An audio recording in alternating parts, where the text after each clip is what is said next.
안녕하십니까. 락플레이스 PS본부 성동호입니다.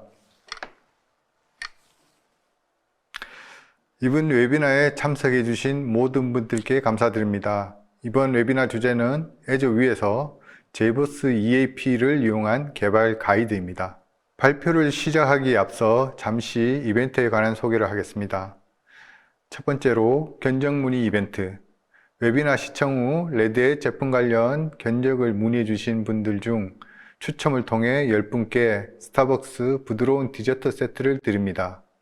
두 번째, 설문 참여 이벤트. 웨비나 시청 후 설문에 참여해 주신 분들 중 추첨을 통해 50분께 스타벅스 아메리카노를 드립니다.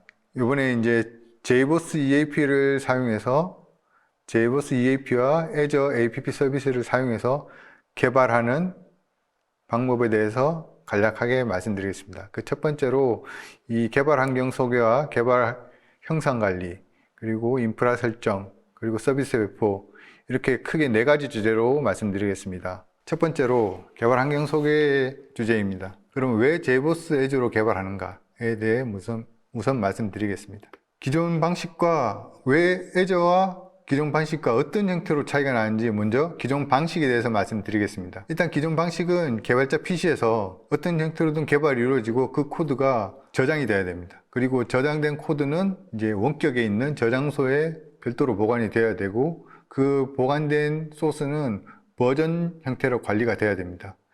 이게 어떤 의미냐면 개발자 PC에서 저장소가 별도로 구축이 돼야 되고, 그 외의 시스템에서 형상 관리 시스템이 별도로 구축이 돼야 됩니다.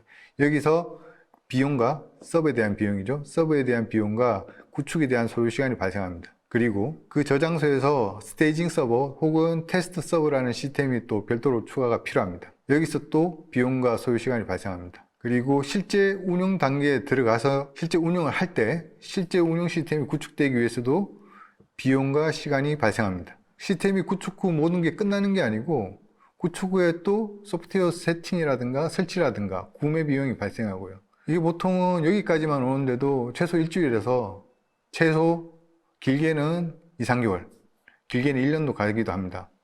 그 외에 또 제가 서비스를 하기 위해서는 네트워크에 대해서 요청을 해야 되고, 방학 후에 오픈 신청을 해야 되고, 그리고 인증서 구매라든가 이런 것들에 부서 간 협조가 다 필요하죠. 여기서도 최소 하루 혹은 길게는 한 달, 담당자가 휴가 가거나 이랬을 경우에는 아예 진행이 안 되죠. 자, 여기까지가 구축에 대한 내용이고, 그리고 시스템이 이제 테스트가 끝나고 사용이 이제 사용할 필요가 없는 시스템이 되어있을 경우에 그 시스템에 대한 폐기와 재활당, 그리고 재활당 비용 등이 당연히 발생합니다. 추가로 하드웨어 불량 시 이거는 이제 얼마나 구축 시간이 늘어날지 이제 예상하기도 힘들죠. 자, 그러면 이거에 반해서 JBoss 그리고 Azure 방식이 어떤 장점을 가지는지 일단 말씀드리겠습니다. 일단 그 Azure에서 고를 수 있는 JBoss 자체가 자바 풀스택 지원하는 가장 쉽게 접근할 수 있는 왓스입니다. 대표적으로 기존에 있던 웹 로직이라든가 웹스피어 같은 일단 아주 유명하고 강력한 왓스가 있는데, 일단 그 구매 비용 자체가 레드햇하고는 비교가 되지 않습니다. 너무 비싸고요. 일반 개발자들이 접근하기 매우 힘든 구조로 되어 있죠. 쉽게 테스트할 수 없습니다. 그리고 되게 무겁고요. 그래서 일단은 개발자가 가장 쉽게 접할 수 있는 오픈소스 왓스가 JBoss라고 말씀드릴 수 있습니다. 일단은 쉽게 클릭 한 번으로 개발 툴에서 JBoss가 돌아갑니다. 그러면 개발자들은 이제 뭘 준비해야 되냐면 자기가 개발할 PC만 있으면 모든 준비가 끝납니다. 개발부터 서비스 배포까지. 거기 들어간 툴이 이제 오픈소스 어플리케이션들이죠. 이클립스, Git, GitHub, 그리고 에즈에서 만들어지는 인프라들. 그러면 여기서 그럼 그게 다냐? 그게 아닙니다. GitHub와 Azure가 자동화를 CI/CD가 자동적으로 이루어집니다. 우리 이제 CI/CD가 뭐냐? 이런 이야기 주제부터 시작해서 구축을 어떻게 하느냐, 이런 고민할 필요가 없어지는 겁니다. 그냥 GitHub와 Azure에서 CI/CD가 되게 자연스럽게 자동화돼서 구축이 됩니다. 우리는 고민할 게 어떤 거냐면, Azure에서 필요한 소프트웨어를 선택하면 인프라가 설치가 완료되는데 자원의 크기라든가 이런 것들에 대해서 조금 더 고민해주면 원활한 서비스가 되죠. 물론 높거나 많은 시스템을 사용할 경우 비용이 조금 차등적으로 좀 더 올라갑니다. 그러나 실제 그 시스템을 구축하는 것보다 아주 많이 절약할 수 있죠. 그리고 이제 개발자는 애저로 이제 테스트만 코딩을 하고 테스트에만 집중하면 됩니다. 뭐 인프라라든가 뭐 방화벽이라든가 보안이라든가 이런 것들은 전혀 신경 안 써도 됩니다. 그냥 필요할 때마다 클릭해서 추가를 하거나 아니면 빼버리면 됩니다. 이 주제가 언제나 JBoss이기 때문에 JBoss를 먼저 소개시켜 드립니다. 이제 대표적으로 JBoss EAP가 있고, 그리고 커뮤니티 버전이 와일드플라이가 있습니다. 이거에 대한 설명이고요. 둘 다, JBoss EAP와 와일드플라이는 레드에스에서 개발을 하고 지원을 하는 WAS입니다. WAS는 웹 어플리케이션 서버의 약자죠. 그래서 WAS라고 많이 부르고요. WAS라고 부르려면 일단 자바 이 파일 스펙을 전부 지원해야 됩니다. JSR 366이고요. 여기 나오는 표준을 모두 지켜야지 WAS라고 부를 수 있습니다. 이제 기본적으로 JBoss는 이 JSR 366을 만족을 하고, 대표적으로 내부적인 기능 구현은 이제 인베디드 웹 서버, JSP 서블릿 컨테이너가 일단 우선적으로 지원이 돼야 됩니다. 지금 7점대 버전에서는 언더토어가 이 JSP 서블릿 컨테이너 역할을 하고 있고, 기타 이제 부수적인 기능으로 캐시, 성능 향상을 위해서 인피니트 스팬이 이제 내장되어 있습니다. 이것들이 보통 세션 클러스터에 사용되기도 하고, 따로 이제 제품화된 데이터 그리드 제품도 또 따로 있습니다. JBoss 제품군이고요. 일단은 JBoss 자체도 인피니트 스팬을 지원합니다. 그리고 클러스팅을 자체 지원하고 있어요. 뭐 별도의 비용 없이 세션 클러스터가 지원이 되고, 필요할 때 언제든지 세션 클러스터를 사용할 수 있습니다. 정확하게 근데 하나 말씀드리면, 여기 애저에 있는 JBoss 간에는 일단 세션 클러스터는 지원이 안 됩니다. 뭐 기능상 제약은 아니고요. 인스턴스 간에, 그 JBoss가 뜨는 인스턴스 간에 서로 서버 간에 통신을 할 수 없게 보안을 위해서 할 수 없는 구조로 이루어졌기 때문에 일단은 세션 클러스터는 여기서는 지원이 안 됩니다. 정확하게 말씀드리고요. 나머지 트랜잭션, 메시징, EJB, RESTful 웹 서비스, 그리고 웹소켓, 기타 이제 필요한 그 현재 JSR 366 이외에도 추가적으로 JBoss가 지원하는 기능은 되게 많습니다. 요 근래 그리고 요 근래 사항이 좀 변경 사항이 있습니다. 이제 기존에 오라클에서 관리하던 자바 2 이제 요거를 이클립스 재단으로 넘겼습니다. 그래서 자카르타 22로 명칭이 변경이 됐고요.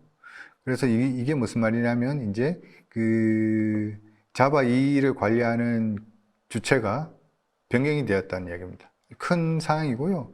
그래서 다음부터는 이 자카르타 2 표준으로 만들어진 이제 와스들이 나와야 됩니다. 이게 좀 지나면 기존 근본적으로는 자바 2로 만들어진 와스와 자카르타 2로 만들어진 와스는 서로 간에 호환성이 없습니다. 나중에 이 부분에서는 꼭 테스트를 하면서 진행하셔야 되고요. JBoss 7.3부터 자카르타 2를 지원하고 있습니다. 그래서 이제 7.4는 완전히 자카르타 2로 넘어가는 형태가 될 거고요. 그러면 와일드플라이는 뭐냐? 와일드플라이는 이제 커뮤니티 버전의 JBoss입니다. 기존에는 원래 JBoss 이름을 가지고 있다가 이제 명칭에 대해서 혼동이 올까봐 JBoss EAP 버전과 커뮤니티 버전인 JBoss는 와일드플라이로 이름이 바뀌었습니다. 주된 목적은 먼저 사용자에게 이 JBoss라는 걸 어떤 건지 우선적으로 사용할 수 있게 만들어준 제품이고요. 여기서 우선적으로 제품에 대한 기능 구현이 일어나고 이제 사용자들의 피드백을 반영하면서 계속 수정해 나갑니다. 그리고 JBoss EAP는 그 수정된 버전을 가다듬어서 기업에서 안정적으로 사용할 수 있게 만들어진 제품이 바로 JBoss EAP 버전입니다.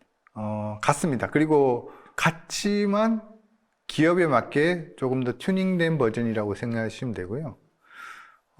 기능상으로는 와일드플라이에서 먼저 기능이 구현이 되고, 그거를 이제 JBoss EAP 버전은 그걸 받아서 수정해서 다시 그거를 와일드플라이 쪽으로 반영하고 이런 식으로 됩니다. 그리고 개발 환경 소개 중에서 이제 대표적인 인프라인 이 Azure APP 서비스에 대해서 말씀드리겠습니다. 이제 사전적인 의미는 MS 클라우드 컴퓨팅 플랫폼이며 그 중에서 플랫폼이자 인프라스트럭처 서비스입니다. 특히 그 Azure APP 서비스에 대한 내용은 MS에서 나온 소개문을 그대로 말씀드리겠습니다. Azure APP 서비스를 사용하면 모든 플랫폼 또는 디바이스에서 엔터프라이즈급 웹 및 모바일 앱을 쉽고 빠르게 만들고 확장성 및 안정성이 뛰어난 클라우드 인프라를 배포할 수 있게 해주는 통합 클라우드 서비스로 앱을 보다 빠르게 만들 수 있습니다. 우리가 좀 알고 있는 그런 내용들이고요. 그리고 그러면 사용자들은 뭘 해야 되나? 자기가 쓰는 언어에만 신경 쓰면 됩니다. 대표적으로 Node.js, ASP, .NET, Python, Java, PHP, 그 이외에도 여러 가지 있습니다. 이런 여기 Azure APP Azure APP 서비스를 사용한다는 것은 이 자기가 쓰는 언어에만 집중하면 되고 나머지 그 하위에 있는 인프라는 신경 쓰지 않아도 된다는 걸 의미하고요. 나머지는 Azure에서 다 알아서 해줍니다. 이게 요즘 말하는 이제 DevOps 그리고 파스의 개념입니다. 그럼 그것만 있느냐? 그게 아니죠. 그 앱 서비스 외에도 전통적인 VM 방식, 이제 서버 가상을 통해서 직접 OS를 선택하면 그 OS가 설치된 가상 서버가 생기고 나머지 소프트웨어들은 자기가 직접 개발자가 혹은 엔지니어가 설치해서 할 수 있는 서비스도 지원됩니다. 다음은 이클립스 소개입니다. 가장 대표적인 개발 툴이고 타의 추종을 불허할 정도로 많은 사용자를 가지고 있습니다. 이클립스 재단에서 만든 일단은 자바로 만들어진 통합 환경 개발 툴입니다. IDE라고 부릅니다. 이 이클립스 재단에서 만든 이 이클립스가 왜 사람들한테 많이 쓰이는 이유가 별거 아닙니다. 일단은 멀티 플랫폼이에요. 멀티 플랫폼이란 뭐냐면 자기 OS가 일단은 뭐 리눅스든 윈도우든 가리지 않고 실행이 된다는 의미죠. 똑같은 개발 환경을 제공한다는 거고, 그리고 개발 언어를 자바만 지원하는 게 아니고 그 C, C++, 파이썬, 루비, 포트란, PHP 일단은 저희들이 알고 있는 대부분의 언어를 지원해요. 자, 이게 무슨 말이냐면 어떤 툴을 어떤 시스템에서 돌아가는 어떤 OS에서 돌아가는 어떤 언어를 여러 개 쓰더라도 A라는 언어를 쓰고 B라는 시스템에서 C라는 언어를 동시에 같이 쓸 때 각각의 A라는 툴을 띄우고 B라는 툴을 띄우고 C라는 툴을 띄울 필요가 없다는 거예요.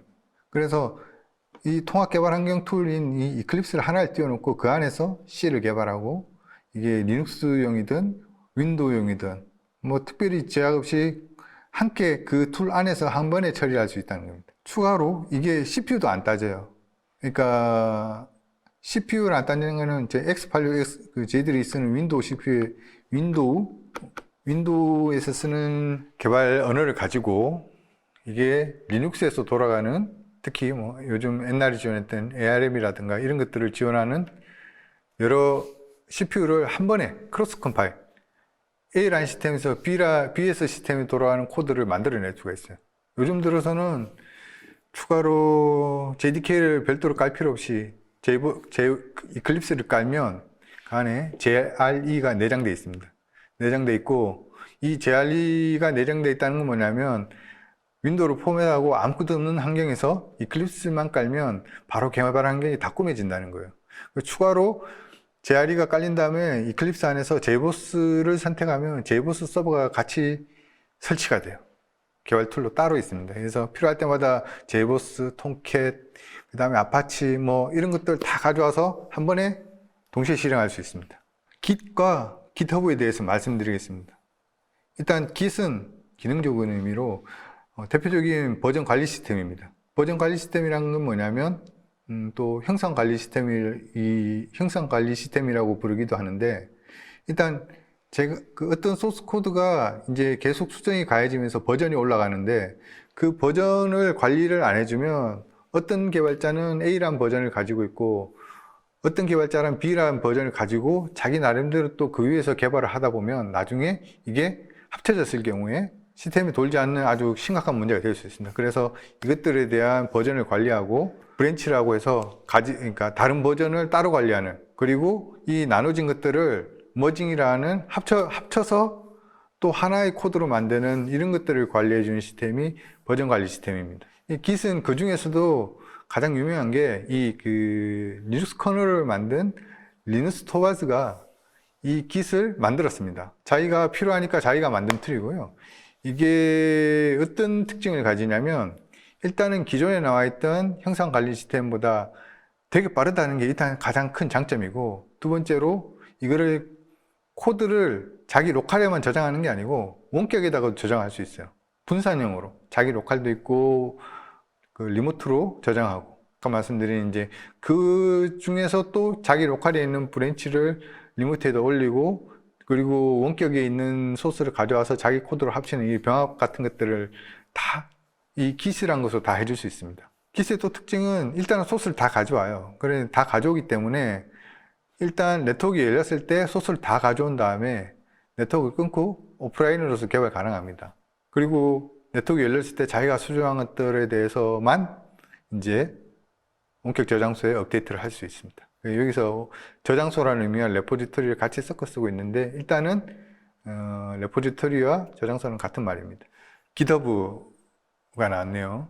GitHub는 아까 이제 제 Git의 특징인 그 분산 저장소의 대표적인 서비스입니다. 이게 자기가 로컬에서 만들어진 코드를 로컬 레포지토리에 저장한 다음에 이거를 원격 어딘가에 보관할 수가 있는데, 그 서버를 제공하는 대표적인 서비스가 그 서버를 제공하는 대표적인 서비스가 GitHub입니다. 이게 가장 유명하게 된 이유가 뭐냐면 기존에 소스포지라고 있었는데 여기서 운영을 잘못해가지고 서비스가 대표적인 그 무료 저장소가 이제 거의 사그라들었어요. 그리고 대안으로 얻던 게 이 GitHub인데, 일단 많은 기능을 지원합니다. Git에 대한 기본적인 지원을 다 하고 추가로 이제 연결할 때, 네트워크로 연결할 때 이 HTTPS랑 SSL 지원해서 자기 로컬에 있는 소스를 원격에 있는 이 GitHub에 이 두 가지 프로토콜을 이용해서 올릴 수가 있습니다. 그리고 추가로 자기가 만든 코드를 이제 당연히 버전을 관리하죠, Git이니까. 그리고 이거를 매분이나 이런 것들에 대한 것들을 GitHub 액션을 이용해서 바로 거기서 인스톨, 패키징을 할 수가 있어요. 이게 무슨 말이냐면 이 CI/CD가 그 안에서 다 이루어진다는 겁니다.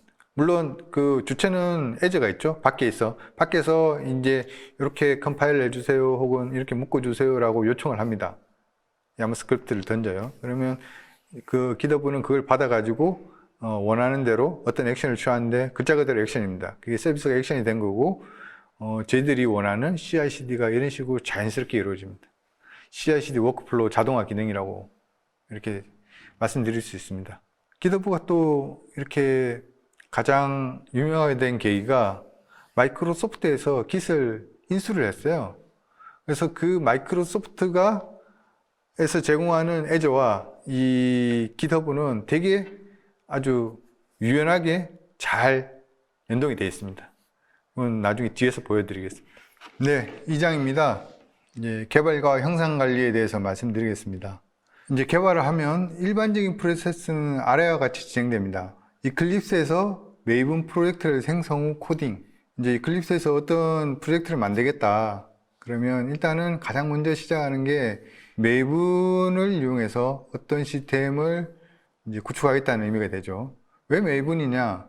별거 아닙니다. 자기 필요한 라이브러리 종속성이라든가 이런 것들을 특별히 파일을 관리하고 그런 게 아니고, 필요한 모듈을 이제 form.xml에다 지정을 하면 그거에 맞춰서 가져옵니다. 저장소에서.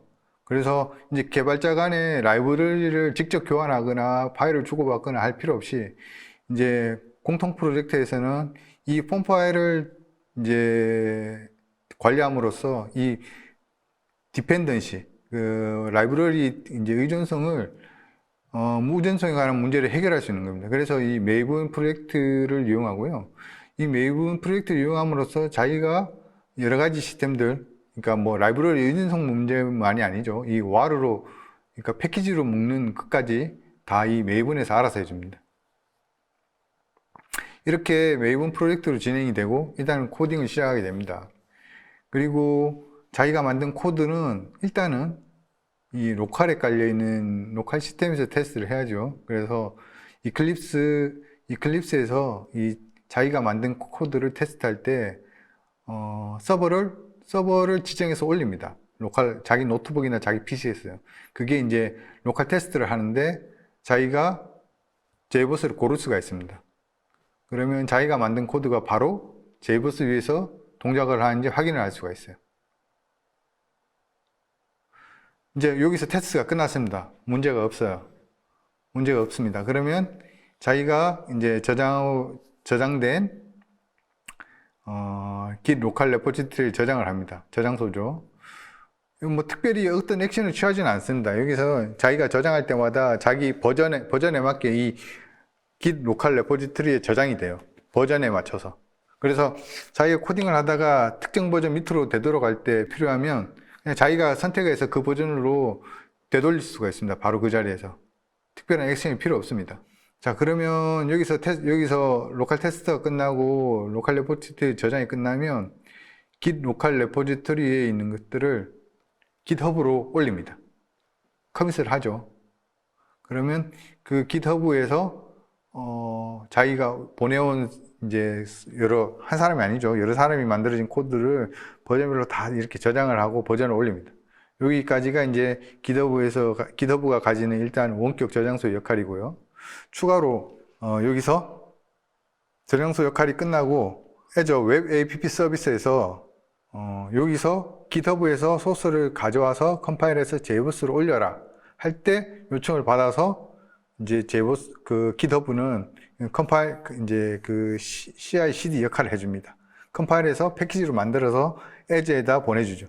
정확하게는 Azure가 가져가는 거죠. Azure Web App 서비스가 GitHub에서 매번 인스톨 명령을 수행한 후 생성된 와르는 이제 JBoss, 정확하게는 Azure가 JBoss를 띄우기 전에 특정 위치에 와르를 배치를 하고 그리고 JBoss를 기동을 합니다. 이게 여기서 말하는 이제 개발 프로세스입니다. 1차로 요약하면 일단 매번 프로젝트를 만들고 이클립스에서 두 번째로 JBoss 내부 로컬 JBoss 테스트를 하고 그리고 이제 소스를 이제 Git에다 올리고 이 Git에서 올린 소스를 GitHub에다 올리고 그리고 그 Azure App 서비스에서 만들어진 그 와르를 테스트하는 거. 스테이징 서버죠.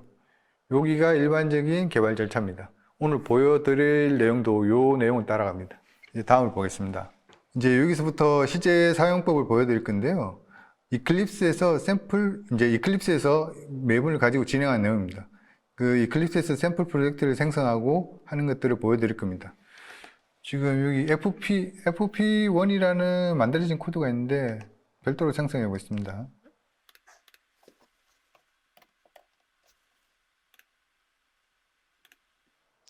현재 보시고 계신 게 지금 메이븐 프로젝트를 생성하는 단계입니다.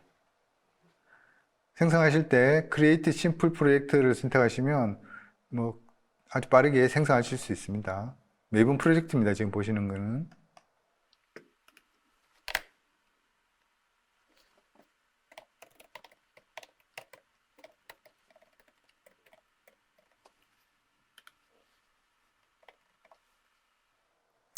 여기서 패키징은 와르로 선택해 주셔야 됩니다. 여기에 그룹 아이디랑 아티팩트 아이디는 임의로 지정하셔도 됩니다.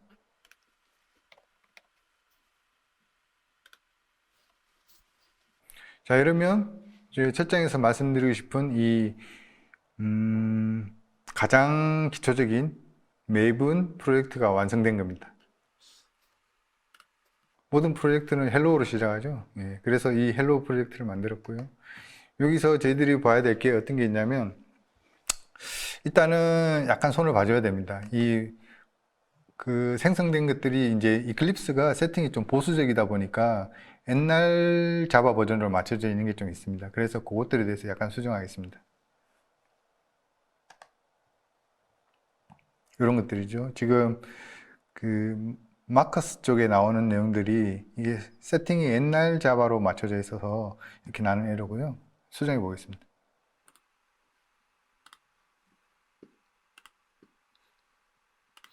가장 처음에 그 설정에서 프로젝트를 선택하시고 오른쪽 버튼 누르시고 프로퍼티스에 들어가 보시면 왼쪽 메뉴에 자바 빌드 패스가 있습니다. 이 자바 빌드 패스에서 라이브러리스를 눌러주시면 여기 보시면 GRE 시스템 라이브러리가 J2SE 1.5 버전을 기준으로 나와 있습니다. 요거를 내려주시고요. 클릭해 주시고 에디트를 누르시고 지금 사용하는 버전에 맞게 자바에서 1.8입니다. 버전 바꿔주시면 됩니다. 그리고 똑같은 위치 프로퍼티스에 다시 프로퍼티스에 들어가셔가지고 프로젝트 페이세스라는 항목이 있는데요. 여기 클릭해 주시면 여기 자바 항목이 1.5로 되어 있습니다. 요거를 1.8로 바꿔주시면 됩니다.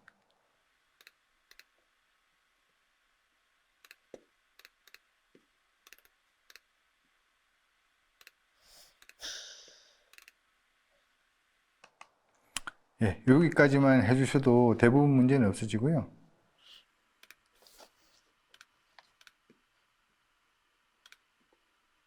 간단한 소스 코드를 만들어 보겠습니다. 그리고 여기 이 헬로우라는 프로젝트가 그 웹 서비스, 웹을 제공해 줘야 되는데 여기 표준에 어떤 게 있어야 되냐면 web.xml이 있어야 됩니다. 근데 여기 프로젝트 템플릿에서는 이 web.xml이 만들어지지 않습니다. 그래서 추가를 해 주셔야 될 게 헬로우 지금 프로젝트를 누르시고 보시면 오른쪽 버튼을 누르시면 자바 E 툴즈라는 게 있습니다. 이 자바 E 툴즈에서 Generated Deployment Script Stub이라는 부분을 눌러주시면 이 JBoss 지금 만들고 있는 웹 어플리케이션에 자동으로 이 web.xml이 들어갑니다. 그리고 가장 중요한 파일인 index.jsp를 만들겠습니다.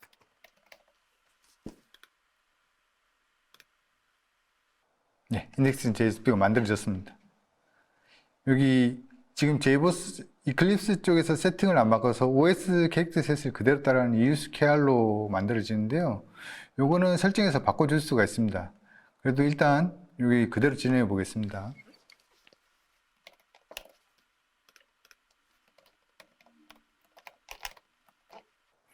자, 가장 유명한 프로젝트는 이 헬로 월드입니다. 이 헬로 월드를 요것만 치면 끝이냐? 그러면 뭐 해야 되냐? 자동으로 되냐? 자동으로 됩니다. 이게 어떻게 되는지 보여드리겠습니다.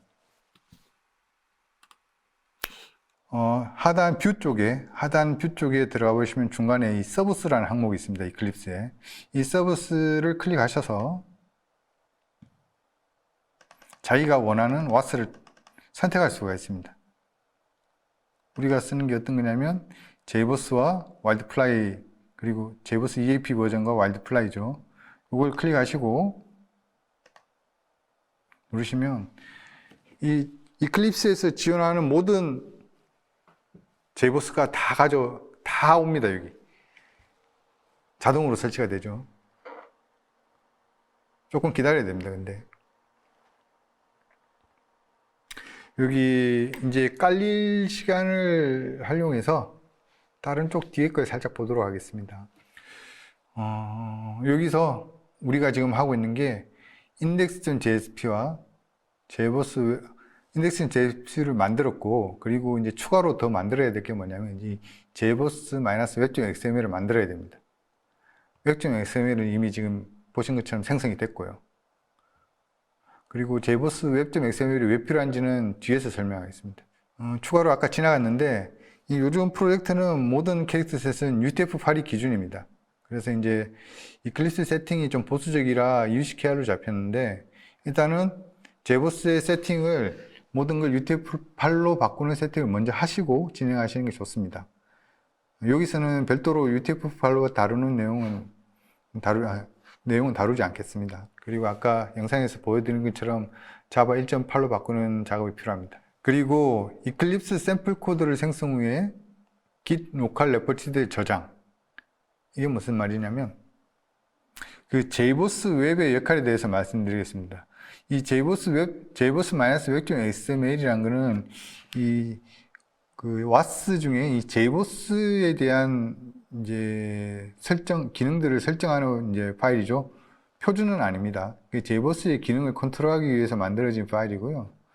여기에 주로 들어가는 게 뭐냐면 이 컨텍스트 네임이 기술이 됩니다.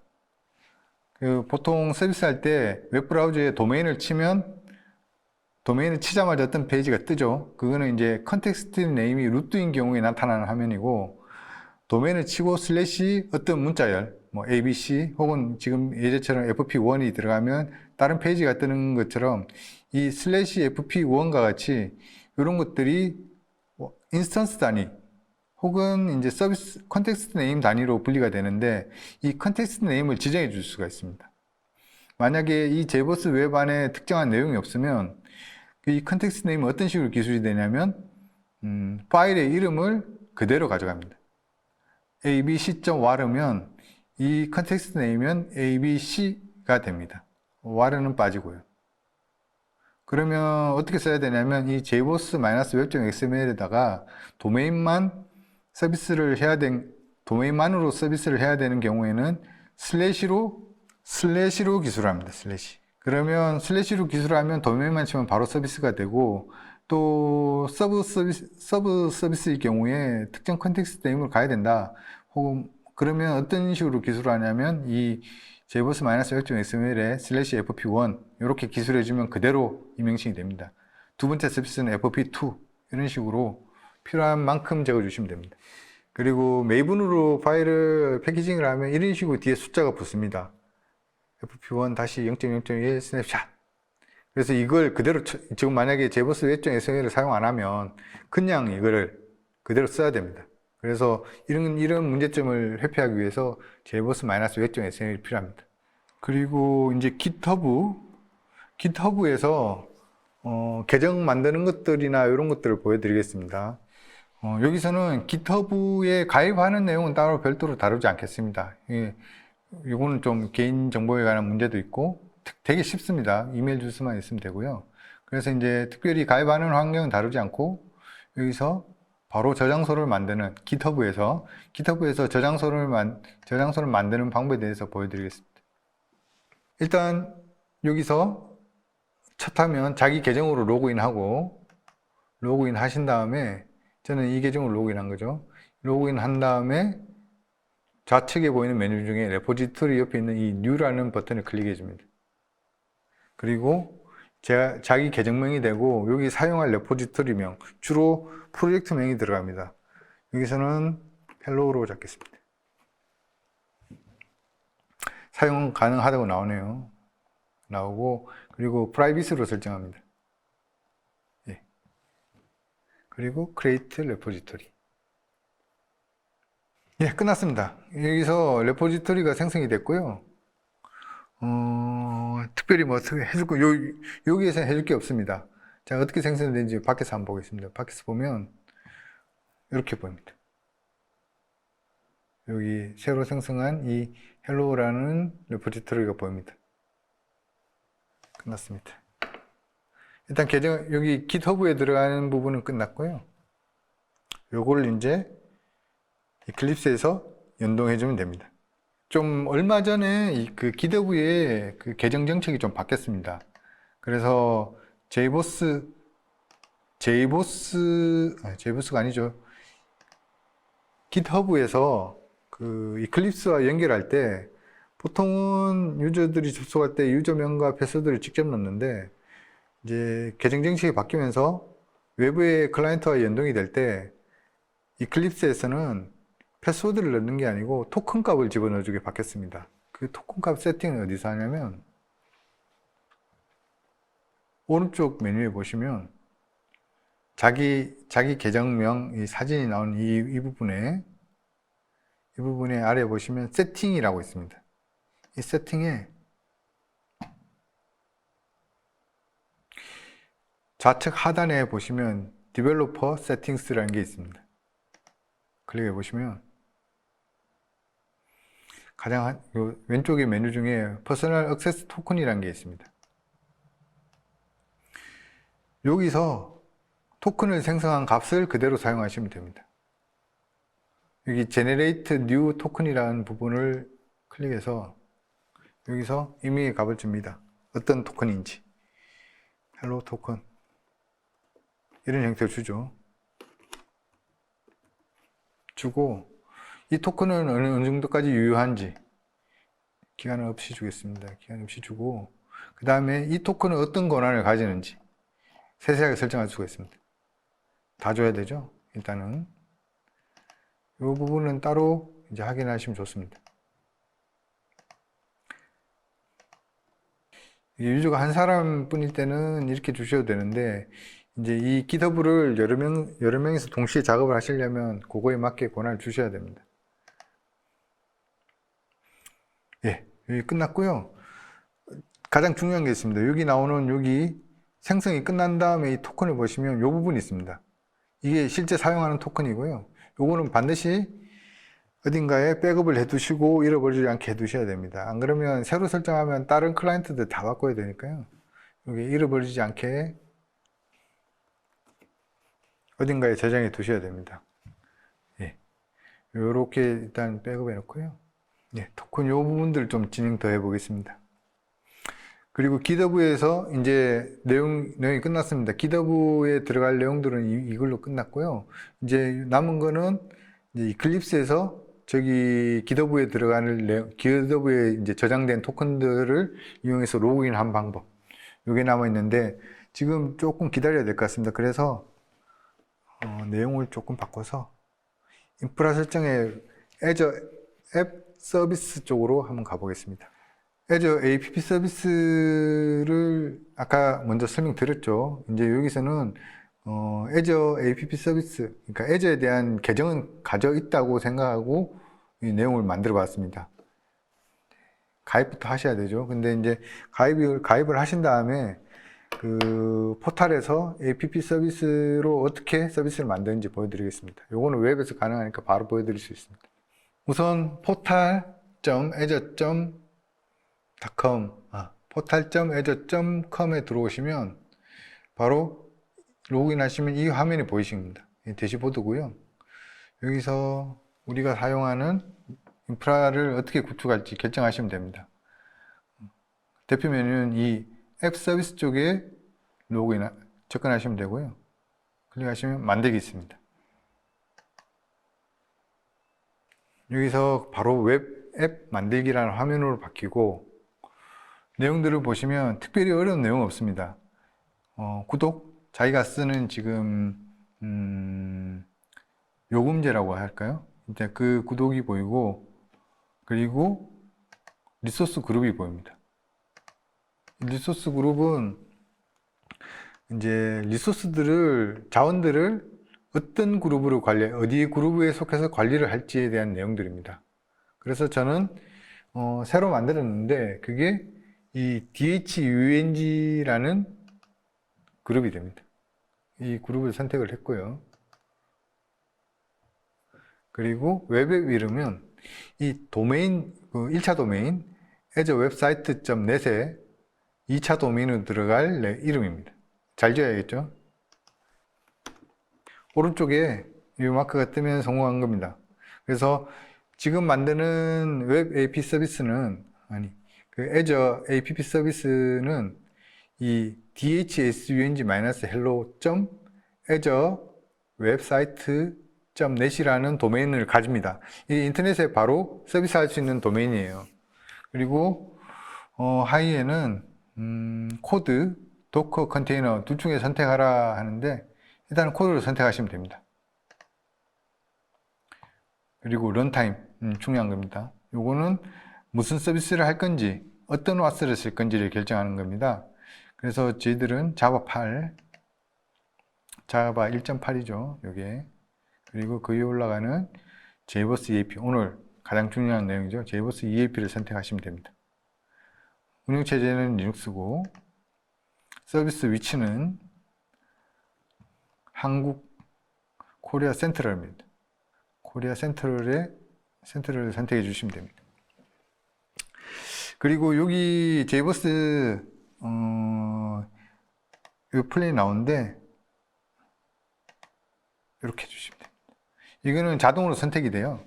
아니면 자기가 새로 만들어서 증설해서 좀 더 코드 CPU 더 넣고 싶다, 메모리 더 올리고 싶다, 다 할 수 있습니다. 일단은 저는 만들어진 요걸 사용하도록 하겠습니다. 검토 만들기 바로 해주시면 됩니다. 나머지 기시라든가 이런 것들은 나중에 추가할 수 있습니다. 자, 이렇게 만들어진다는 간단한 내용이 보이고요. 만들기 하시면 됩니다. 예, 지금 만들어진 서버가 배포 중에 있습니다. 지금 한 1분 정도 소요되고요. 그 뒤에 바로 웹페이지가 뜹니다. 내용은 없죠. 당연히 이제 그 기본 페이지가 뜨고, 그거에 대한 소스를 올림으로써 실제 서비스 가능하게 되는 겁니다. 일단은 이 헬로 페이지만 보여도 성공하는 겁니다. 리소스로 이동하시면 됩니다. 예, 여기 이자 이름으로써 인프라 구축이 끝난 겁니다. 도메인은 dhsung-hello.azureWebsite.net 입니다. 클릭해보면 바로 넘어갑니다. 예, 이 화면이 뜬 거면 디플로이, 그러니까 그 웹 제이버스가 엔진은 디플로이 된 겁니다. 자, 이 상태로 두시고요. 다시 이클립스 쪽으로 와봤습니다. 예, 다 설치가 끝나면 이클립스를 재기동해야 됩니다. 자동으로 됩니다.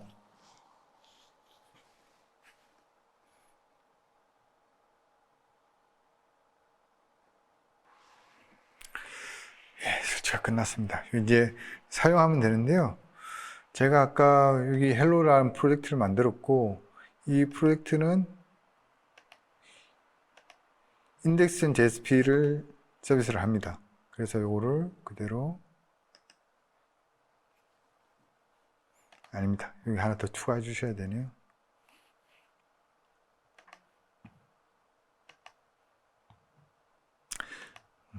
코드는 미리 다른 쪽에 만들어져 있던 JBoss -웹.nc를 그대로 가져오겠습니다.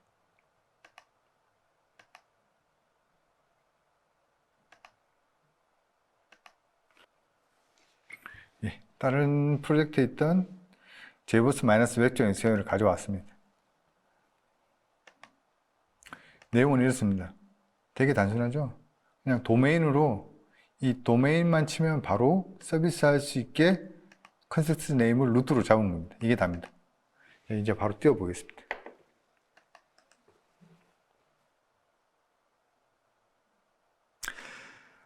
왼쪽 그 프로젝트를 선택하시고, 원하시는 프로젝트를 선택하시고,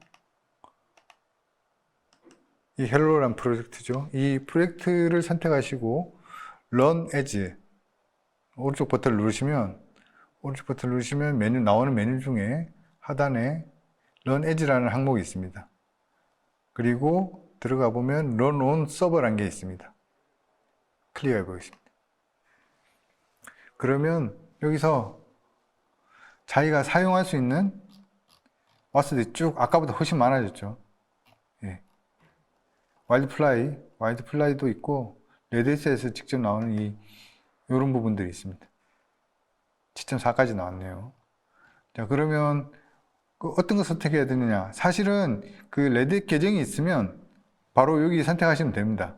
근데 주로 없는 경우가 많죠. 그래서 와일드플라이를 선택하셔도 됩니다. 여기서 테스트 하시고 JBoss에다 올리셔도 돼요. 그래서 와일드플라이를 선택을 하시고 클릭해 주시면 요거는 이제 어디서 관리할 주체를 어디서 할 건지, 관리 주체가 어딘지 이런 것들 결정하는 거고 넘어가시면 됩니다. 예, 넘어가시면 되고, 그 다음에 여기서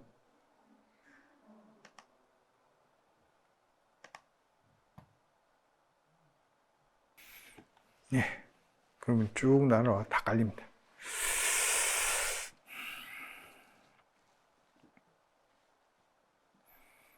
JBoss를 띄울 때도 제한리가 필요하죠.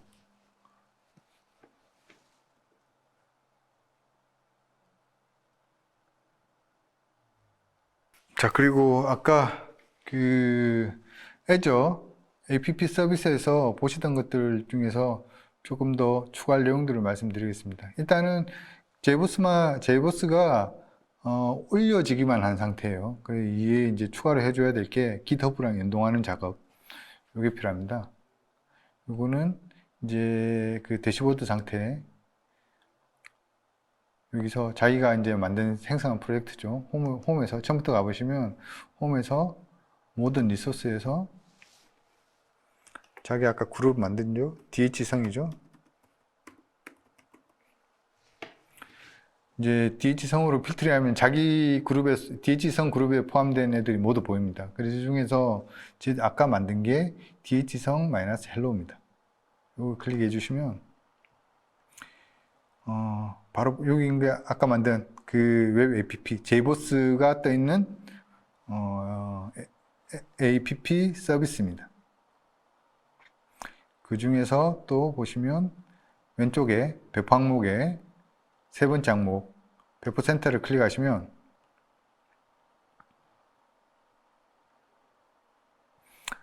어떻게 소스를 가져와서 배포하고 서비스할지 결정할 수가 있습니다. 자, 여기서 소스를 선택해 보시면 GitHub가 있습니다. 요거 선택해 주시면 됩니다. GitHub가 있고 여기에 제 계정을 이미 아까 이제 넣어놨습니다. 로그인할 때. 여기에 없으신 분들은 이 계정하는 연결하는 로그인 항목이 있습니다. 클릭하셔가지고 그 로그인 항목 때 그 GitHub 쪽에 그 가입한 계정 그리고 패스워드를 넣어주시면 바로 이게 선택이 돼요. 뭐 특별히 해줄 게 없습니다. 그러면 그 로그인 유저명과 패스워드가 정확하면 이 아랫부분에 자기가 만들어 놓은 프로젝트들이 보여요. 저장사가 보이죠. 정확하게는 이 레포지토리가 보이고 여기는 아직 커밋을 안 해서 아직 안 보이네요. 소스 코드 쪽에서 이클립스 쪽에서 커밋을 해줘야 되는데 아직 안 보여주는 상태입니다. 잠시 미루겠습니다. 예, 여기서 넥스트 해주고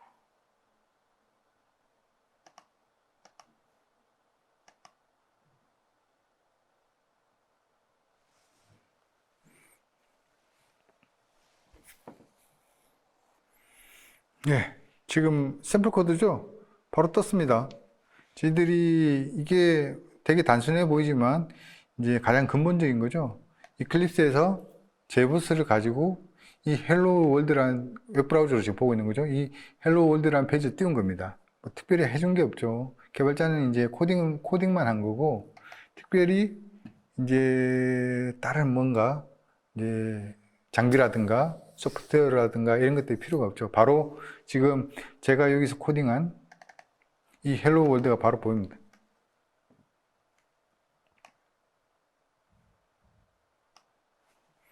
예, 요거 가지고 계속 진행하도록 하겠습니다.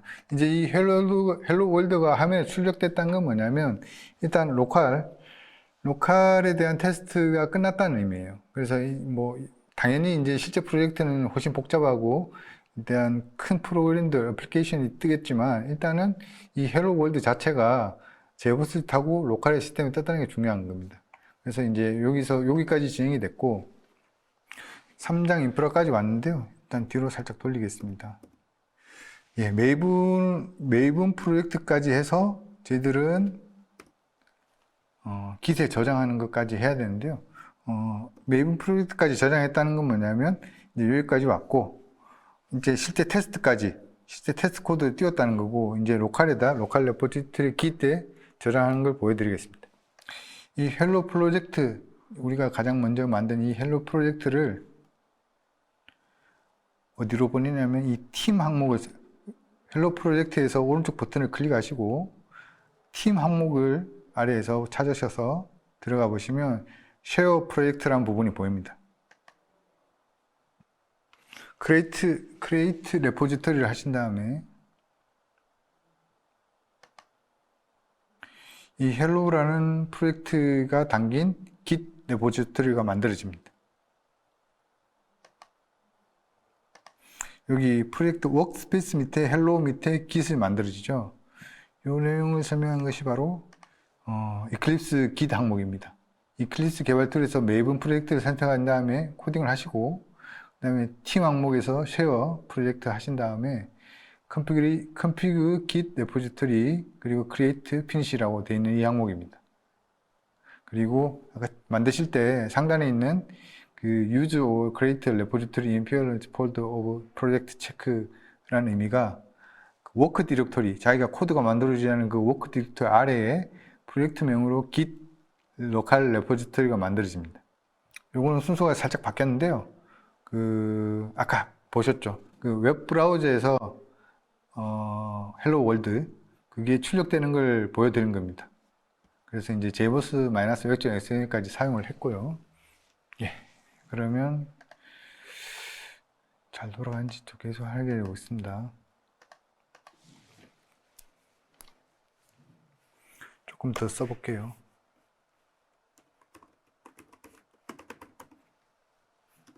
저장을 했습니다. 저장하는 순간 바로 로컬 레포지토리에 저장이 되고요. 이 내용을 다시 저희들이 서비스하는 건 이 아래에 있죠.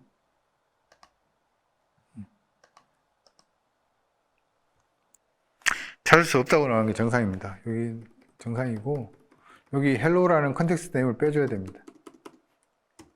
예, 그러면 조금 이상하게 들어갔네요. 두 줄 넣어야 되는데 BR을 넣어 보겠습니다.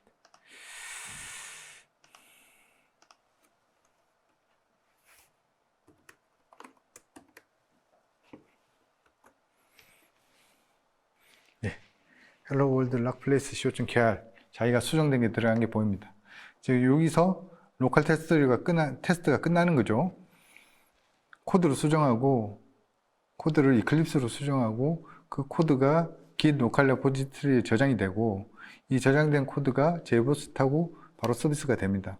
아주 기초적인 거고요. 자, 이제 이 상태에서 커밋을 한번 해보겠습니다.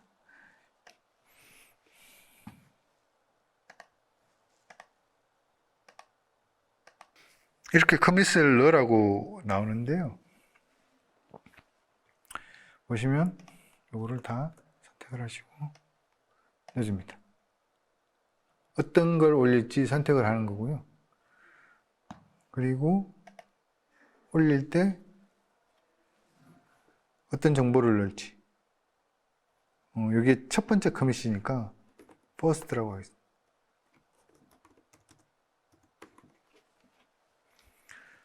그리고 commit and push.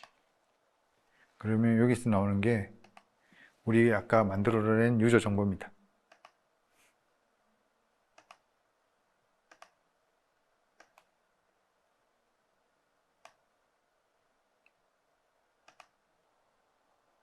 헬로우를 만들었죠, 저희들은.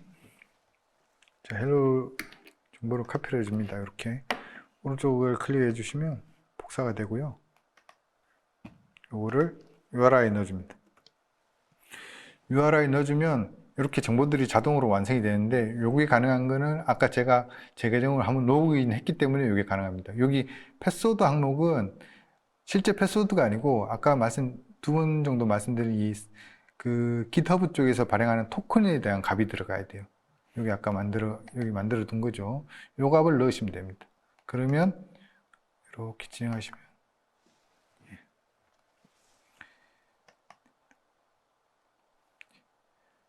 마스터 들어가고요. 푸시. 그러지.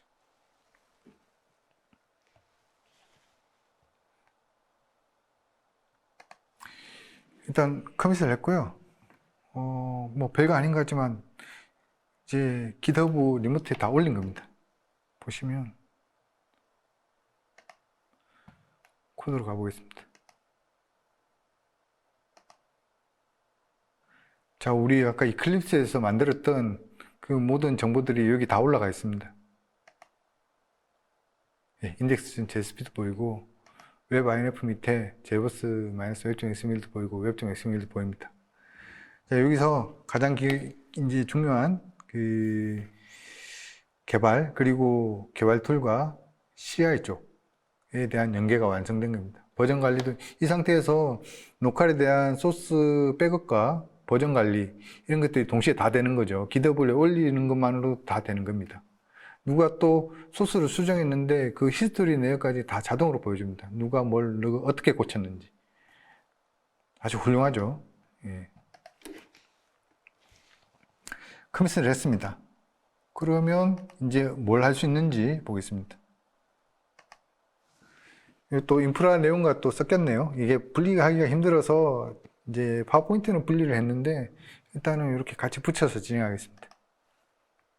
여기서 헬로 프로젝트가 만들어져 있고 이제 마스터가 보입니다. 아까 아무것도 없는 레포지토리에 그 이클립스에서 마스터 브랜치로 커밋을 한 거죠. 네, 마스터 브랜치로 하고 진행하면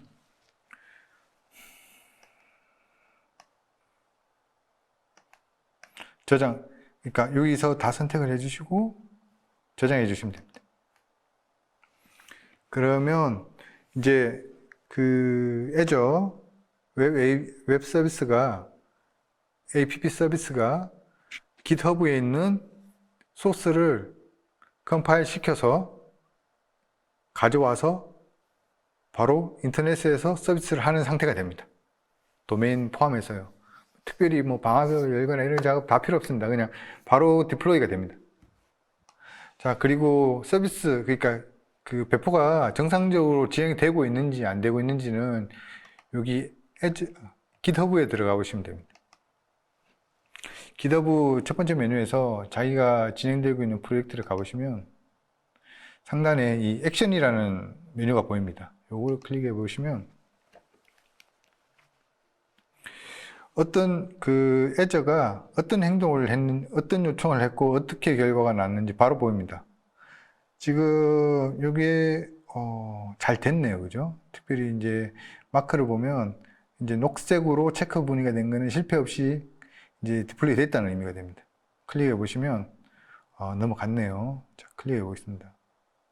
빌드 되고 빌드 잘 돼서 디플레이 된 게 나타납니다.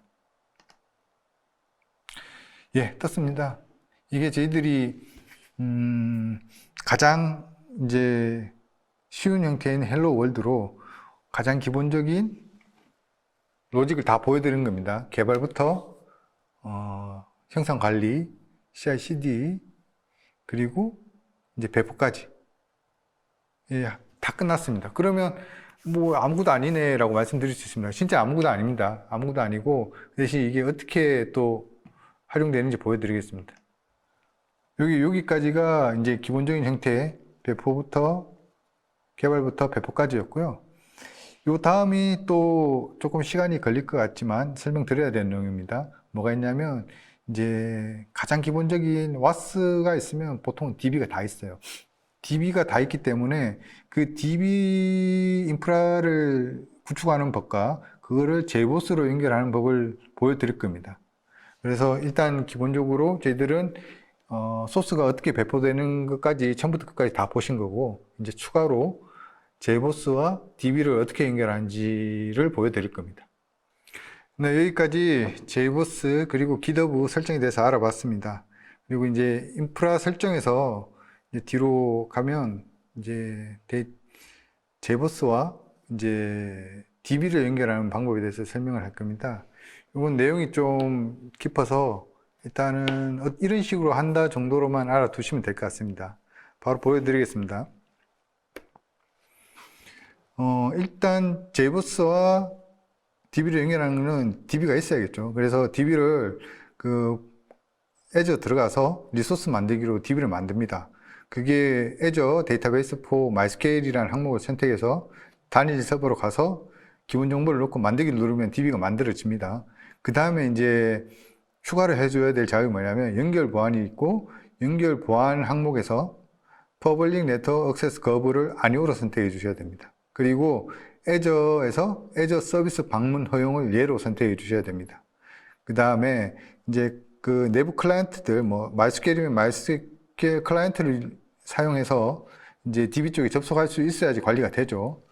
뭐 보안을 위해서 막을 수도 있지만 일단은 개발을 위해서 열어주셔야 됩니다. 그래서 방화벽 하단에 있는 방화벽 규칙에 현재 사용하는 IP 등록을 해주셔야 됩니다.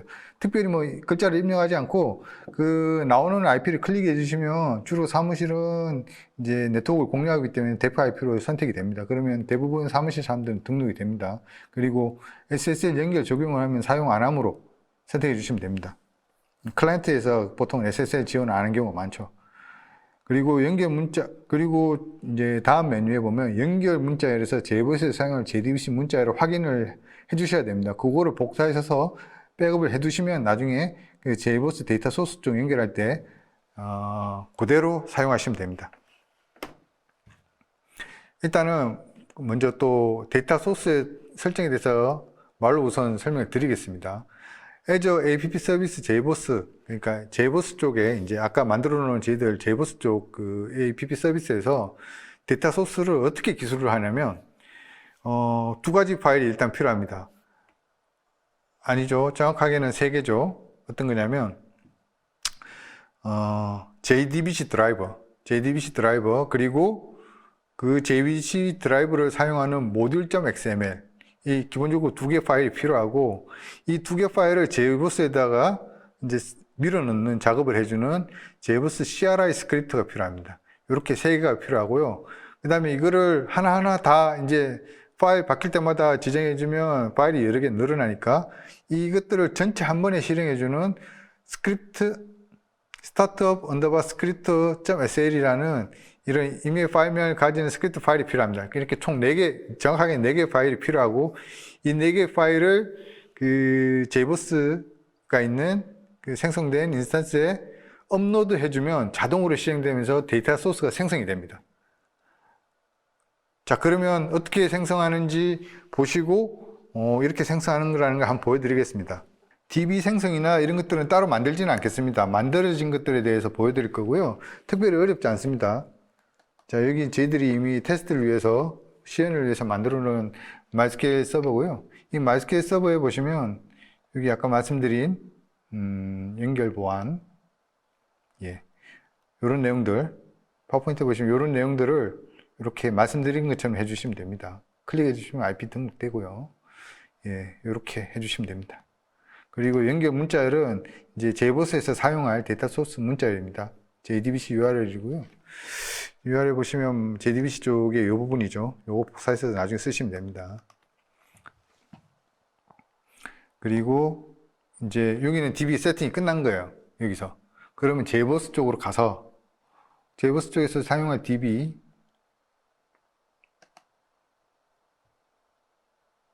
설정 항목 아래에 구성이라는 항목에 가보시면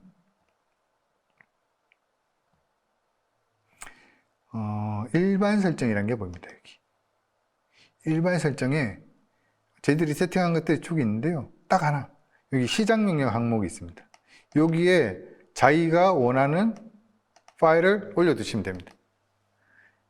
그거죠. startup_script.sh 파일명은 꼭 startup_script.sh가 아니어도 됩니다. 시작하고자 하는 스크립트 명을 저렇게 만들어 놓은 거고요. 저 파일은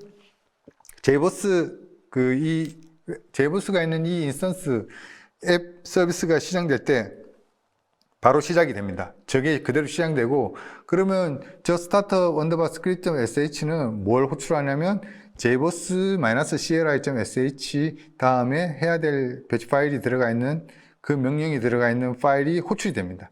그 호출이 되면서 여기 JDBC 드라이버랑 그 다음에 module.xml을 제이버스에다 밀어넣는 역할을 해줍니다. 그러면 어떻게 되냐면 여기 있는 파일들을 올리는 법들은 어떻게 해야 되냐면 100%에 보시면 FTPS 자격증명을 가지고 이제 FTPS 클라이언트를 가지고 파일을 아까 말한 저 스크립트랑 JDBC 드라이브랑 다 밀어 넣을 수가 있습니다. 저 폴더에. 그러면 어떻게 세팅을 하냐면 이 FTPS 그 접속 정보가 여기에 보입니다. 이대로 이렇게 넣어주시면 돼요. 항목은 이렇게 복사하셔서 이 FTPS 클라이언트에다 세팅을 하시고 접속을 하시면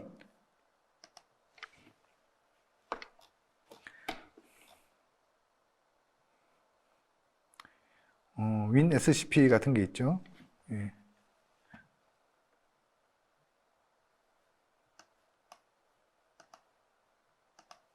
복사를 하시고, 복사를 하면 이렇게 자동 정보가 완성이 됩니다. 유저 정보, 예, 여기 나온 거 그대로 복사해서 넣으시면 돼요. 패스워드 넣고 로그인 하시면 예, 이렇게 보입니다. 그리고 아까 말한 여기 여러 가지 폴더들이 보이는데, 여기에서 이제 자기들이 보셔야 될 게, 저희들이 보는 게 이 디플로이먼트 항목에 툴즈 밑에, 예, 사이트 밑에, 디플로이먼트 밑에, 툴즈 밑에 여기에 자기가 원하는 스크립트라든가 이런 것들 다 넣어 놓으시면 돼요. 그러면 이 스크립트를 보여드릴 건데, 이 스크립트들이 JBoss 쪽에 그 DB랑 JBoss랑 그 데이터 소스 잡는 스크립트들이 이 안에 다 들어있고, 이게 실행되면서 자동으로 등록이 되는 겁니다. 그 파일 내용 보여드리겠습니다. 자기가 사용하는 그 JBoss app 서비스에 SSH 항목이 있습니다. 그래서 접속을 하시면 바로 SSH 웹 클라이언트가 떠서 SSH 접속이 돼요. 이 SSH로 바로 관리를 할 수 있습니다. 이 항목에서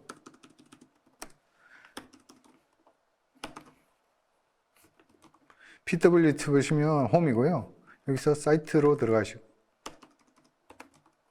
여기서 사이트 밑에 디플로이먼트 밑에, 그리고 툴즈 밑에 자기가 원하는 스크립트들이 보입니다. 4개 파일이 필요하다고 말씀드렸죠. 여기 보시면 여기 스크립트 파일, 그리고 MySQL 모듈, 그리고 MySQL JDBC 드라이버 jar 파일이고요.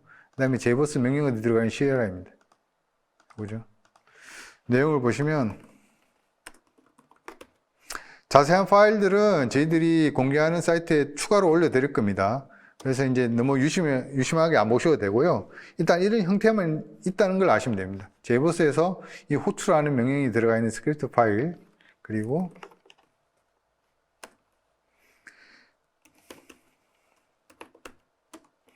JBoss JDBC 드라이브를 정의하는 모듈.xml 파일이 있고요. 그 다음에 JBoss가 실제 JBoss 스크립트가 어떻게 돌아갈지 명령들을 기술하는 파일입니다. 이 JBoss CLI 파일이고요. 이렇게 파일이 4개가 있으면 JBoss의 그 JDBC 드라이브가 등록이 되는 겁니다. 이 정보들 보시면 MySQL 등록하고, 데이터 JDBC 드라이브 올리고, 데이터 소스 연결하고, 뭐 이런 내용들입니다. 요 3줄로 JDBC 드라이브가 이제 연결이 되는 거죠. 연결이 되고 데이터 소스가 생성이 되는 겁니다. 그래서 결과물이 어떻게 나오냐면,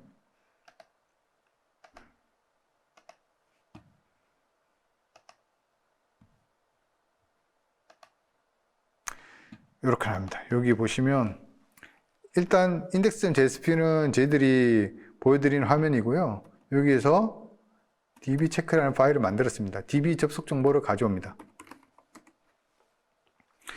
예, 쿼리죠. 쿼리가 데이터 소스가 연결이 되고 쿼리를 던져서 값이 온 겁니다. 그래서 이제 db 관련 쪽은 이걸로 끝난 겁니다. 내용을 보시면 이제 데이터 소스명, 그리고 세션명, 그리고 어떤 쿼리가 날아갔는지, 예, MySQL이고요. 그 버전이 8.0.15라는 값이 온 겁니다. 자, 여기까지가 DB랑 데이터 소스를 사용해서 JBoss랑 연결하는 내용 전부죠. 튜닝은 좀 다른 내용입니다. 그러나 이제 처음부터 끝까지 다 보신 거예요. 그래서 예, DB까지 연결하는 걸 다 보여드렸습니다. FTP가 아니고 FTPS로 접속하셔야 되고요. 여기서는 S가 빠졌네요. 그리고 요 서비스 배포는 이미 다 보여드리기 때문에 특별히 설명할 필요가 없어요. 어떤 거냐면 GitHub으로 올렸죠. 그게 즉시 그 웹브라우저로 변경된 파일이 변경된 거 보셨습니다.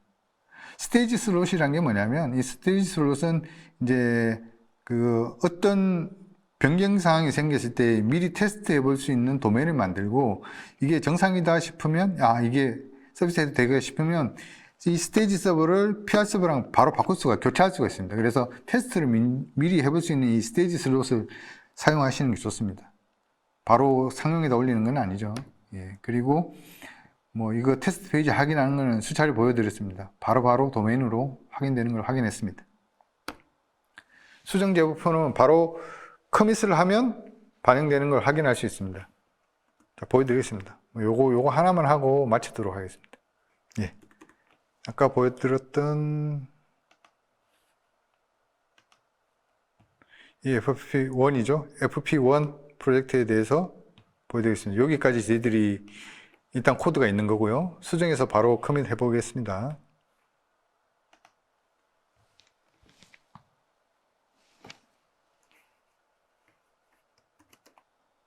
팀에서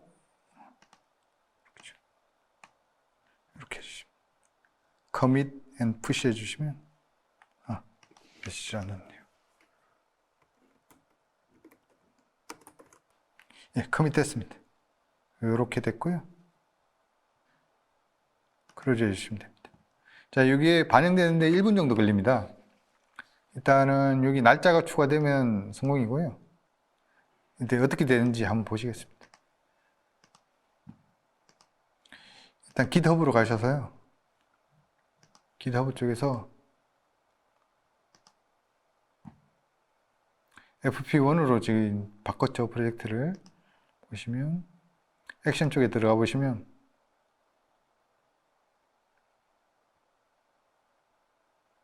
예, 진행되고 있습니다. 이제 감지를 하고 매번 돌고 있고 패키지로 묶고 있는 거예요. 이게 녹색으로 바꾸면 끝납니다. 예, 바뀌었네요. 이제 들어가 보겠습니다.